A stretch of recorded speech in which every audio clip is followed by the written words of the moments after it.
significantly more money than everyone else. He had producer credits on every song that Stop playing with put me. out for years. He had producer credits on every Wu album. He also had writer credits, and he owned the $10 million every single year.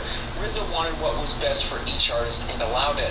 I think a desire for an artist to become their own brand is inevitable in the music business, but it means splintering the group collective that existed for so long. Also in the documentary is an argument between Ghostface Killah, Raekwon, and Divine about management fees and money. Once artists see how many albums are getting sold, they see their merchandise all across the globe, and they see packed stadiums chanting their name, they're going to wonder where all of the money went. A label was always going to earn multiples more than artists, and Divine was always going to earn his fair share for being the initial investor and being the businessman behind the scenes. He was always going to earn a larger share than the artist. This uneven split of the money will inevitably lead to resentment in a group, and it happened. Don't do it to yourself. He was released from prison and signed to Rockefeller Records, even though his cousins RZA and Divine helped make him into the artist he became. They had to sign on the dotted line to allow Dame Dash and The Rock to take control of his career. You can see it in RZA that he was destroyed by this. When ODB was released from jail, he had no money and needed money to pay for child support. He gladly accepted Rockefeller's advance to start recording under their label. It was pretty clear in the documentary that at this point the group was fractured to the point of no return. U-God left the group over feelings that the group favored other artists over himself. He eventually sued RZA over unpaid royalties. Ghostface Killah also sued RZA for unpaid royalties. 8 Diagrams, the group's 5th album, debuted at number 25 on the charts while selling only 68,000 copies in the first week, a far cry from the previous releases. Raekwon and Ghostface Killah were critical of the sound of the album, even trashing the album in public interviews. The album received fairly positive reviews, but it was clear that the group wasn't as tight-knit as they were in the beginning. Public arguments, lower album sales, and members suing and criticizing each other was a sign that the group was heading for the end. If you spend time analyzing the news stories of the Wu-Tang Clan and watching documentaries, it becomes clear that a lot of the disgruntled nature of the artist as time went on was due to many aspects of the music business. Divine, the businessman behind the operation, no longer speaks with the members, his brothers. The guys he grew up with and helped get out of the hood are no longer on speaking terms with him.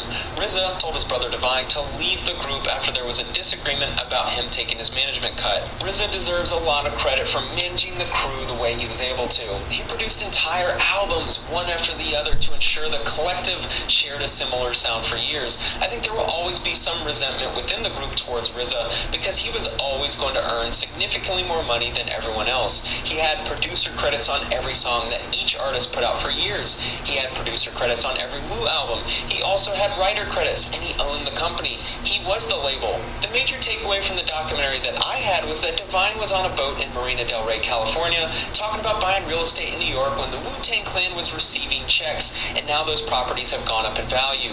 Divine always had an investor's mind, which is why he invested his money and didn't spend it on conspicuous consumption. Once Upon a Time in Shaolin, the single copy album RZA produced with Silver Rings in 2015, helped bring to light the fractures in the group. You could hear it in the Wu-Tang members' voices when they speak about the album. Even through the trials and tribulations that Jesus Christ, that's when you know it's over. They have stuck together enough to continue touring nearly 30 years after their debut album was released. To me, there always feels like an element of what if with the group. I think they have the talent to become the biggest group in music. Thanks so much for watching.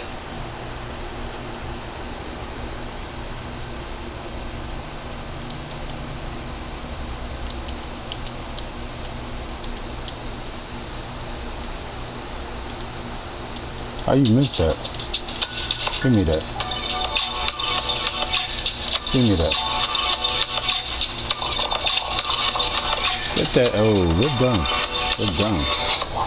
Good dunk.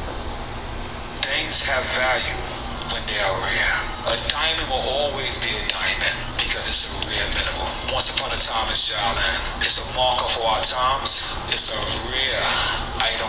And tonight they get a chance to get a small glimpse of it. We all know and love the Wu-Tang Clan. Straight out of the slums of Shaolin, even the biggest mumble rap fan of the modern day will have a hard time downplaying the influence of the OG Wu squad. Throughout their career, they put out some iconic music projects. And sure, some of their later releases were a little bit more landfilled and gravel pit, but it's undeniable that as their cream got old, moldy and stale, the innovations that the Wu-Tang Clan brought to the game continued to permeate and influence the culture throughout hip-hop at large. And I know that nowadays a Wu-Tang Clan release is hardly the most anticipated event on the hip-hop calendar, but in my opinion, to this day, there are still very few projects in modern music as exciting, interesting, and innovative as the rare one-off Wu-Tang Clan Once Upon a Time in Shaolin album. Too easy, boy.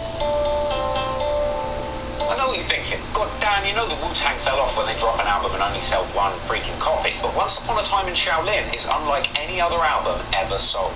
Now, there's competing narratives out there about the origins of this album. So let's start off with the official RZA-approved narrative. The album started its life all the way back in the late 2000s, under the production guidance of Dutch rock and Wu-Tang affiliate Silver Rings. But don't get it twisted, this isn't the kind of penis-removing Wu-Tang affiliate that the RZA would rather forget. Silver Rings is the real deal, having been pulled on stage by Method Man and ODB at a Wu-Tang Clan concert in Amsterdam all the way back in 1997. Silver Ring spit a freestyle and eventually ended up impressing the RZA, who invited him to be an official affiliate of the Wu-Tang Clan in 1999. This actually makes Silver Rings the first non-American affiliate of the Wu-Tang Clan. Back in my day, we didn't have all these foreigners in the Wu-Tang Clan. Anywho, after spending around 10 years touring the world with various Wu-Tang Clan members as an opening act, Silver Rings dropped his debut album, I, in 2007. And to his credit, as a producer and rapper, he was truly able to capture that vintage Enter the Wu-Tang sound, and the project really did sound like a true Wu-Tang Clan album. Good defense, and it even featured guest Thompson. appearances from the likes of RZA, Ghostface Killah, Raekwon, Method Man, the Jizza, and even a voicemail appearance from Pharrell Williams himself. Possibly the only voicemail that Pharrell has ever left to a rapper that didn't include the words, "We're being sued, homie." So it turned out that Silver Rings was a master forger when it came to replicating that authentic vintage Wu-Tang Clan sound. Now, unfortunately, being able to perfectly replicate vintage Wu-Tang Clan beats is about as valuable as a commodity in modern day hip-hop as a verse from 50 Tyson. However, many years later, him and RZA would dream up this ingenious plan to use some kind of clout-based alchemy to convince the world that their dollar store Wu-Tang knockoff album was somehow worth 7 figures. A genius move that in order to work would need to capture the imagination of the public and one rich asshole. And apparently Once Upon a Time in Shaolin had humble beginnings in life. Initially being a Silver Rings organized right here. Wu-Tang Clan affiliate compilation Look at that album, pass. rather than an official Curry. Wu-Tang Clan group album. Who And as fouled me? such, when recording took place Cameron around the late Green. 2000s Come and early on. 2010s, all of the members were paid upfront for their contributions to the project on a verse-by-verse basis. But to be fair, what's the going rate for a new God verse these days? 16 cents? Let's be real, we could have bankrolled this thing with change from behind the couch. Let's see what we got here. What's that, like 50p? That's Trinidad James verse right there. And this untitled Wu album began to take shape and evolve over a long period of Let me recording, get that, around dummy. 6 whole years. During this time, Silver Rings would make Wu-style how beats you for get RZA's that? approval, and oftentimes during get it, sessions, Wu-Tang members would come in and rap over different beats that Silver Rings would replace later in order to avoid leaks, and story goes, RZA didn't even get a personal copy of this album. The recordings they weren't allowed to have, they had beats sometimes that actually had beats that had a similar sound, but wasn't the actual beat. I mean, it had the same BPM, the same speed and everything, but it would rhyme with something that would sound much later, because I just couldn't afford it for it to leak, and they were never given the final copies, including RZA. Okay, now the fact that the recording for this project was going on for a while was well documented, but the part that's actually up for dispute is how and why Good shot. one album concept came about in the first place. The official But look story at goes this that score. Silver Rings and RZA were together in Egypt, finessing private night tours of the pyramids when inspiration struck. In 2004, we both traveled to Egypt and spent 2 weeks studying its remarkable history. We were fortunate enough to have a very well connected guide who managed to get us access to the Giza pyramids after closing time. We sat down to overlook the desert, and I said to RZA that one day we should do something special together that would last through the ages. They imagined making a piece of music that would stand the test of time, just like pyramids had. That's the actual pyramids, not the Frank Ocean style pyramids. Hey, and who knows, in 1,000 years' time, maybe Vitaly TV will be treating that Wu-Tang album just like the pyramids, climbing to the top of it and sucking on Where you some going? boots to promote his Nowhere. website. Anyway, from here, they came I up want with a the idea rematch, of boy, taking a 'cause I'm gonna Renaissance add you. approach to putting this album out there. And rather than Let me see if you mass-producing got it, hard they for a developed the entire rematch. album as a one-off art concept, much more at home in a museum or Nice. gallery than in the CD changer of a Good 35-year-old defense, yeah. Stoner's Ford Fiesta. We're talking about the kind of art that Damien Hirst would Good create. shit. So instead of a dead shark suspended in a jar full of liquid, it's the dead careers and verses of 90s rappers suspended in a steel case. RZA and Silver Rings have also claimed to have drawn inspiration from Nipsey Hussle's Crenshaw mixtape project, which was also a limited press run where albums were being sold for $100 a piece. So they'd be dialing up that concept all the way to 11,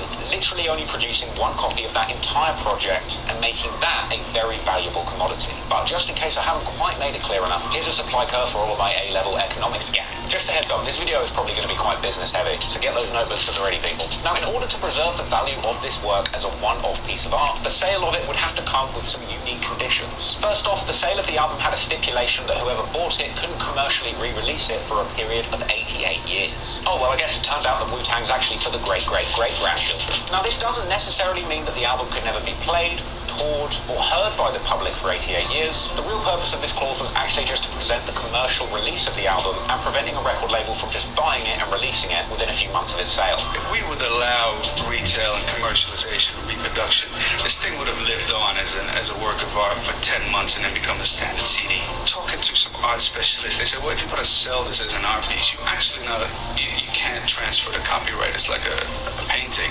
You own the painting, you own the canvas, the brushstrokes, but you're not really allowed to take pictures of it and sell them as postcards. The image copyright remains with the creator. However, one of the more eccentric terms that surfaced around this time was the Bill Murray clause. When the album hit headlines, rumors began to circulate that the contract had a bizarre clause that allowed members of the Wu-Tang, and for some reason actor Bill Murray, to steal the album back from whoever bought it as part of a one-off heist or caper. However, sadly for all of the fans, and I suppose Bill Murray, this clause was later revealed to be nothing more than an internet hoax. But it turned out that Bill Murray-related hijinks weren't the only misinformation spreading about this project. Some of the Wu-Tang Clan members whose contributions have been featured on the project began to feel hard done by about having been kept in the dark about the specific details of this art project. And so these tensions and the subsequent fallouts interestingly begun to reveal another alternative origin story of the album, suggesting that perhaps a slightly bigger finesse might have been applied.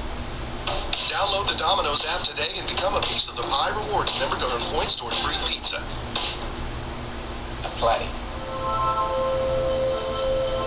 Now, once the album was completed and the concept was revealed to the public, some members of the Wu-Tang Clan were pretty pissed off for various reasons. RZA actually claimed to have kept members in the dark about what they were recording their verses for. He'd also pointed out how difficult it had been to knowingly wrangle all of the members together to contribute to the other Wu-Tang Clan album release, A Better Tomorrow. I think the secrecy of that project allowed it to be fulfilled. I think the openness of A Better Tomorrow is giving me a stumbling block. Most people, if you offer them medicine, they won't take it. You know what I mean? You gotta put it in their food. Well, it turns out that the Cosby method, while effective in getting people to take drugs that they didn't want to take, doesn't necessarily leave the trick party with a very nice taste in their mouth. And so some members, already moaning about RZA's dictatorial tendencies when managing the group, begun to vent their frustrations at the head honcho of the clan once the unusual terms of the sale came to light. Method Man came out in an interview saying the fact that people couldn't hear the album for 88 years was stupid, and fuck that album, and it turned out that Raekwon agreed. Shit, 88 years is a long fucking time, dude, you know, but that is a long time and shit. I mean, that's a long time for people to be able to hear. Like, that means we won't be around and... In response to this, RZA came out publicly to clarify in more detail that 88-year clause meant that the album could not be sold, but it could still be heard by the public, potentially. And in response to this, Method Man went back on the Huffington Post to walk back some of his comments, but still admonishing RZA for not being upfront with the clan about the details of the deal. Because I had no idea. I was, if RZA had been on point as far as keeping us in the loop with the album, that probably would have never have happened.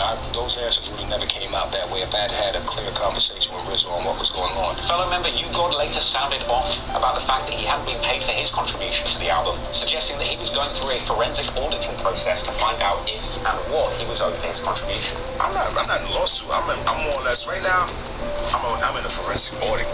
Okay. Trying to find out what's going on. What you supposed to have financially? Basically. Oh, because you never got broken off from that sale. Yeah, I want to see what's going on. U-God went on to point out another reason that members were annoyed about this project. Not necessarily just because they've been kept in the dark about the nature of the album, but the fact that Silver Rings and RZA had been getting verses from different members from the Wu-Tang Clan piecemeal, a move which apparently many members felt was tricking them into recording a group album.